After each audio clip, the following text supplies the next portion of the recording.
Metropolitan International Community Service only on 91.2 FM. Pro 1 RRI Jakarta, Channel of Inspiration. You are still in Metropolitan International Community Service, brought to you live from Studio Pro 1 RRI Jakarta, Channel of Inspiration. Right now, in conjunction with the Croatian National Day, which falls on June 25th, we will present to you our special interview with the Ambassador of Croatia to Indonesia, His Excellency Drazen Margeta, with my colleague Rahma that will host the special interview. All right, thank you very much, Nuke. Well, listener, just like my colleague Nuke said, that today we have a special interview in conjunction with the 25th anniversary of Croatian Statehood Day that will fall on June 25th. So that's why today already present here in the studio of Radio Republik Indonesia, the Croatian ambassador to Indonesia, His Excellency Drazen Margeta. Good afternoon, Your Excellency. Good afternoon. Nice to be here. Thank you for the invitation. How are you today? Pretty good. Thank you very much. So, seems like you feel much more excited than ahead of the Statehood Day this weekend. Absolutely. Especially this year, we have 25th anniversary of our Independence Day. So maybe the number is not that big, but it's very significant for us. And it falls on 25th of June. So very beautiful numbers then Absolutely. This year. So talking about Statehood Day of Croatia, could you please tell us about the day and the historical background? Thank you very much. First of all, I would like once again to express my gratitude for your invitation here, and I would like to congratulate Indonesia for 71st anniversary, and especially also with your radio. Croatia as a country actually dates back in, let's say, 9th century, when in 1879 the Pope John VIII recognized the Duke of Croatia. So this is, let's say, the first statehood of Croatia that was there in 9th century, and since 10th century Croatia became the kingdom. But then after 12th century we were under the Habsburg and the Hungarian monarchy all the way until 20th century after the World War I, when Croatia became the part of country that was called state of Slovenes, Croats and Serbs. And then we approached the Second World War, and after Second World War there was a country called Yugoslavia, and Croatia seceded from Yugoslavia in 1991. There was the Declaration of Independence on 25th of June 1991, which was held for 3 months. There was a moratorium for 3 months, advised by European countries, asking us to wait for some time because there was a big fear of civil war that can start in Croatia at that time. So actually there was the other date, 8th of October 1991, which meant that Declaration of Independence came into power on that date. So that's the difference from the October 8th? That's the difference between these two dates, 25th of June, which means the Declaration of Independence, but we were asked to have a moratorium for 3 months. So basically, according to other European nations, we were then recognized beginning 92. Actually, another significant date for us was 15th of January 1992, when majority of European countries recognized Croatia at that time. Okay, so then June 25th must be a public holiday then in Croatia. Yes, we keep this 25th of June as a public holiday. So in Croatia itself, how it is usually commemorated? We have big celebrations coming from the president's office, prime minister's office, ministries, and so on. So it's a public holiday, of course. This year on Saturday, but it's just a normal commemoration of that day. People are free of work, and there are gatherings in public parks. There are maybe some parades and stuff like this. Any parades Yeah. So what is presented there? Well, different parades. It's a presentation of Croatian heritage, Croatian history, new style of living, and so on. Okay. From Croatia, we go back to Jakarta, Indonesia. How it is commemorated this year? In Indonesia, usually, as any other countries, we organize reception, and we invite people to celebrate with us. This year, especially, since there is the European Football Championship going on, and what I say, we have sleepless nights during this June. I already invited some of our friends here, Indonesian friends, and also friends coming from other embassies, to watch the soccer match, the football matches together. So we already had some kind of celebration and commemoration of the Croatian National Day, and we are happy that our football national team is doing well. Very so well. That makes us proud here, and so the celebrations went very happily, actually. Okay. Could be one of favorites to win. We hope so. We'll still stay humble. Okay. So there will be reception to this Yes, year yes, as the yes. other years. When Right. will it be? It will be on Saturday. On actually. Saturday. Okay. So who will come to the reception? Usually, we invite state officials, we invite people from different ministries, we invite business people, we invite friends that we have here in Indonesia, in Jakarta particularly. So there is, gathering of that kind of people in our reception. Right. So in the gathering, how do you see potentials for business opportunities? Let's say, bilateral relations overall. Well, bilateral relations, I would say they are excellent. They are very traditional, historically very friendly relations between Croatia and Indonesia. Now we have two full-fledged embassies in our capitals, in Jakarta and in Zagreb. Your embassy there is run by ambassador. Our embassy here since 1990, it was established in 1995, was also run by ambassador.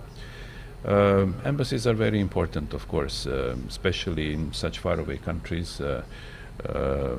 But when I mentioned excellent relations, I would like to mention as well that two of our countries, on one side, Indonesia is the world's largest archipelago country.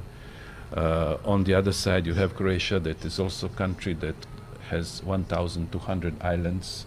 So we are archipelago in Europe, a little bit smaller than you, but still. This also makes us closer. Both countries are maritime countries, maritime-oriented countries, with all activities in maritime sector. So we understand each other quite easily in trying to introduce some business relationship and so on. On the other hand, we are small talking about population. Croatia is only 4.5 million people, let's say half the population of Jakarta. But our geopolitical position or geostrategic position is very significant, and this is where we would like to build up our relationship in the future. We would like to be Indonesian export hub to the countries of Central Europe, Southeast Europe, but also to European Union member countries. Croatia has been EU member country for 3 years now. So basically, with your goods and us serving as your hub in Europe, we can go together and penetrate the markets over there. Okay, so as you said before that we have a thing in common in maritime sector. So you think, how do we seize this similarity, as we know that Indonesian President Joko Widodo always puts forward the maritime access for Indonesia? So any concrete step, concrete way to realize it? Yeah. Well, basically, this is area where really it's big scope of possible cooperation, especially if we start with shipbuilding. Croatia is still in world top in shipbuilding industry. We are ready for technology transfer. Today we can build any kind of ship, being a merchant marine ship or navy ship and so on.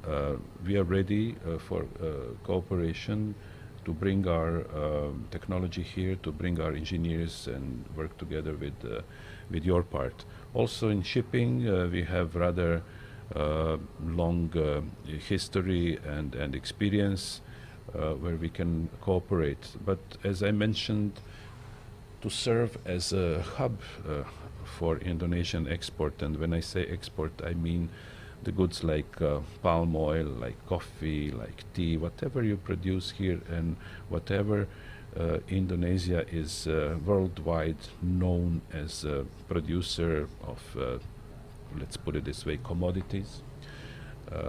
We would be happy to offer our services there, talking about seaports, transportation, railway, highways, air links, and also connecting the countries from, this is the initiative of my president, connecting the countries from North Europe, from the Baltic states down to Adriatic.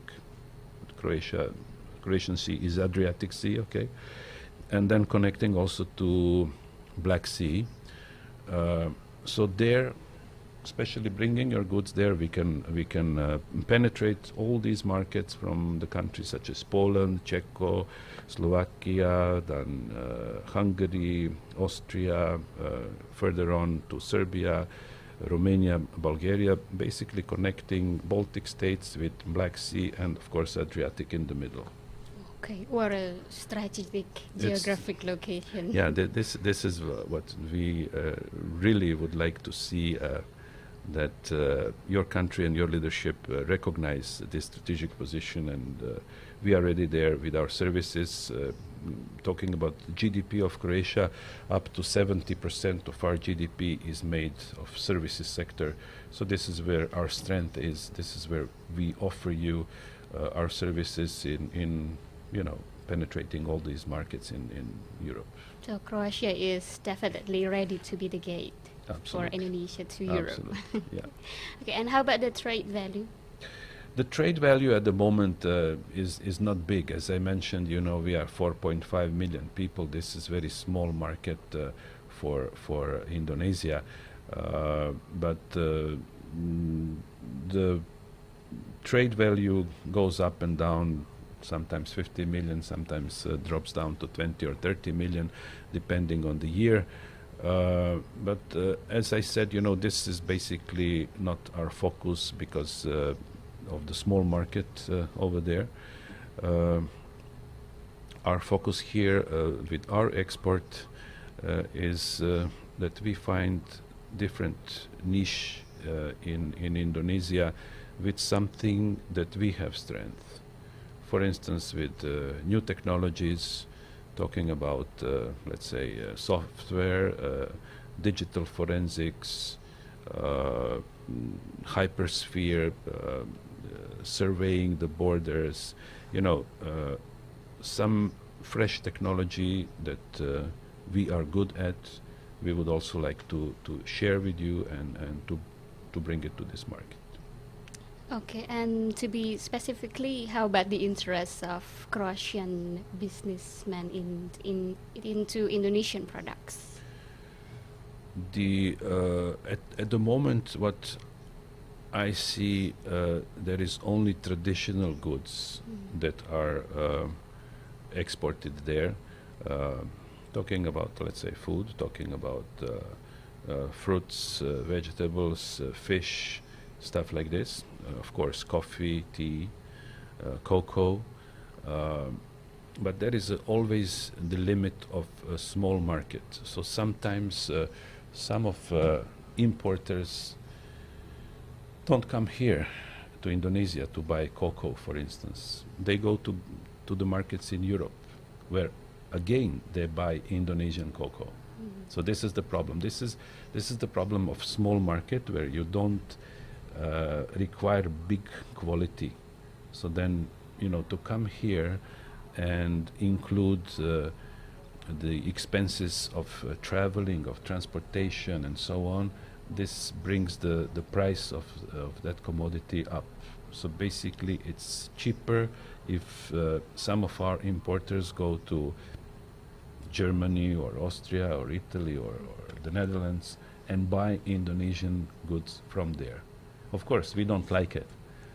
We would like to have direct link, but as I said and repeated, actually the limitation of market is there. It's small market, then you come and you don't order big quantity, and of course your producer here is not very happy then. So you think what should be done then to expand the market? This is then the idea that basically, as my president put that initiative of Adriatic Baltic and Adriatic Black Sea to enlarge the market, to bring many countries together, and to in this way to make bigger orders from Indonesian sides for goods to be imported there. This is basically the only way. And this is where we see not only our relationship, our bilateral relationship with Indonesia, but as we would like to serve as a hub for you to European Union countries or Southeast Europe or Central European countries, we would also like to see Indonesia as our hub to ASEAN countries. Okay. So from trade, we go to tourism. So last March, Indonesia participated in the biggest tourism exhibition in Croatia. It's called Place to Go. Right. It even selected as the best country visual representation. So in your point of view, how potential Croatian tourists for Indonesian tourism market? I would say both ways. It's the potentials are really big. As I mentioned earlier, both countries are archipelago countries. Lot of tourists that come to Indonesia, for instance, they go to Bali. When you mention Bali, people know, this is Indonesia. But I tell my people and my travel agencies that there are thousands of Balis in Indonesia. It's not only one Bali. You have so many beautiful places, so many nice resorts, beaches, mountains, anything you mentioned. I mean, it's here available for tourism, and it's a really big attraction for a lot of tourists to come here and spend time. One of the problems is infrastructure. I was talking earlier with your colleague, for instance, going to little places in Sumatra like Savaklunto, where I've been 3 times already. To reach there is the problem. You fly to Padang, and then you have to suffer by car drive for a long time, and then you finally reach this beautiful paradise on earth, or Bukit Tinggi or Raja Ampat, any places in Indonesia are so beautiful. But the problem is how to reach there in relatively short period of time and enjoy. We are faraway countries, but of course there are tourists going both ways. to Croatia and Croatian tourists here. The number is growing. What I can see through number of visas that we issue and number of our tourists that are coming here, it is not only Bali anymore. They are going to other places too. We need more advertising. What your embassy done already there, and it was very visible with such a beautiful, scenes and videos from Indonesia. And since that time, I realized more and more tourists are coming here. So this is what we have to work on. We have to promote both ways tourism and new destinations, and hopefully, infrastructure will be getting better and better to serve the tourists. Okay, hopefully. Yeah. And overall, how do you see our relations can be improved and developed in the future? Talking from a political point of view, I would say that we need more high-level visits, both ways. Recently, there were two visits from your parliamentarians to Croatia. We had ministerial visits last year. In the past, there was exchange of visits on the presidential level. What we are actually working now, trying to arrange the meeting between two presidents in Ulaanbaatar next month. There is a multilateral gathering there of ASEM. ASEM is Asia-Europe meeting. So this is 51 countries from Asia and Europe that have meeting next month in Mongolia, and we are trying to organize a bilateral meeting between two presidents, which always, bring good things on the table. For us, for embassies, means more jobs, more things to be done, but we are happy for this.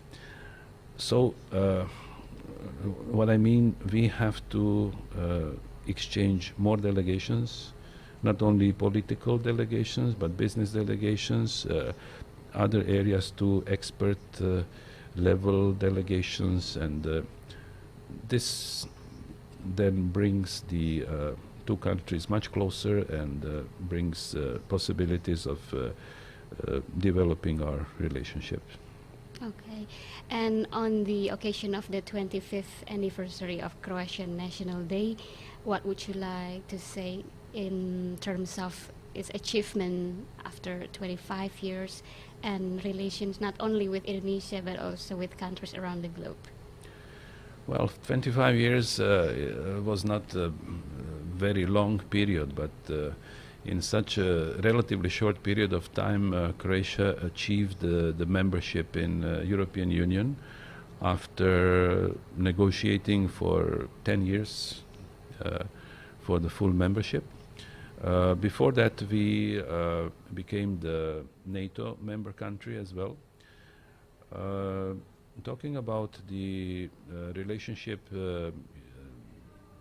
global relationship, Croatia maintains and develop a friendly relationship with a number of countries all around the world. We have big diaspora. Sometimes we say one Croatia lives in Croatia, one Croatia lives out of Croatia.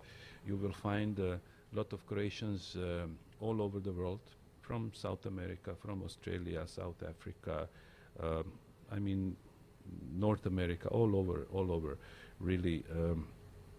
For instance, in Australia, we have embassy and 3 consulates, which tells you, how big diaspora there is. According to some estimates, more than 300,000 Croats live in Australia, counting maybe 2-3 generations back. So this is where we see our strength as well. I call them our ambassadors in diaspora. Unfortunately, here in Indonesia, we don't have too many Croats living here, but I can assure you the number is going bigger and bigger, and I'm very happy for this. Especially to introduce Indonesia, such a beautiful country, such a beautiful people, such a nice, warm-hearted and welcoming people.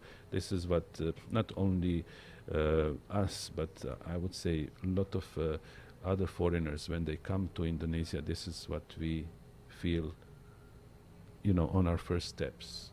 We see beautiful people who are welcoming you, who are such a warm-hearted people, who like to help you in anything what you do. So the feeling is beautiful coming here. No obstacles, basically. So this is, when I talk to other Croats who came here and continue living here, this is what they tell you. This is what they say, it's such a great feeling to come here and to live among Indonesians. Hopefully more Croatians will come and vice versa. I hope so too. I need them actually to cheer for our national football team. All right, Your Excellency, thank you very much for coming here, for sharing all things about Croatia and bilateral relations between the two countries. Once again, happy 25th anniversary for Croatian National Day. May we keep tightening our bilateral ties, and hopefully Croatia will win in Euro. Inshallah. Thank you very much, and I would also like to extend our congratulations to your radio station, as well as to Republic of Indonesia for its August celebration of National Day. Thank you very much, and it was pleasure being here today. Okay, thank you, Your Excellency. Thank you. Well, MICS listeners, that's our special interview with Croatian Ambassador to Indonesia, His Excellency Drazen Margeta. And now we're going back to my colleague Nuke, still on Metropolitan International Community Service. MICS, only on 91.2 FM, Pro 1 RRI Jakarta, Channel of Inspiration.